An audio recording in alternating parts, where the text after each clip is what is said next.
Hello বন্ধুরা, শুভ দুপুর। গোপাল সোনা চ্যানেলে আজ আমার ছাদে অনেক অপরাজিতা ফুল ফুটেছে। ফুলগুলো সব তুলে এনেছি পুজো দেবো বলে।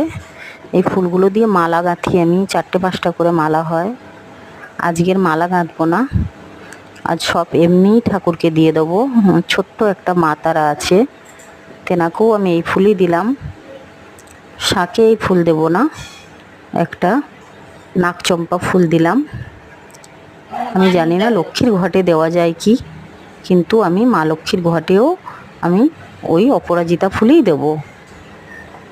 বাবা মহাদেব আছেন, তেনাকেও দিলাম। গোপাল সোনারা আছে, তাদেরকেও আমি এই একই ফুল দেব।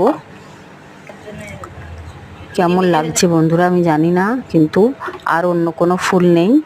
জবা ফুল ফোটে, আজকে জবা ফুল ফোটেনি, তাই জন্য জবা ফুল দিতে পারলাম না। মা তারার পায়েতেও আমি এই ফুলই দিয়ে দিলাম। অনেক ফুলগুলো খুব বড় বড় হচ্ছে বৃষ্টির জল পড়ে। আগে ছোট ছোট হতো, বৃষ্টি পড়তো না, এখন একটু বর্ষা হয়ে ফুলগুলোর সাইজ অনেকটা বেড়ে গেছে। খুব সুন্দর থকা থকা ফুটছে ফুল। বললাম অনেকগুলো করে মালা হয়, আমি মালা করে 3-4টে করে মালা অবধি পরাই, কিন্তু মালা করব না, এখন সময় অনেক, 4টে বেজে গেছে। কাজ থেকে এসে পুজো করি। সকালে উঠে দেখি ফুলগুলো বড় বড়ই ফুটেছে, তুলতে তুলতে 4টে বেজে গেছে।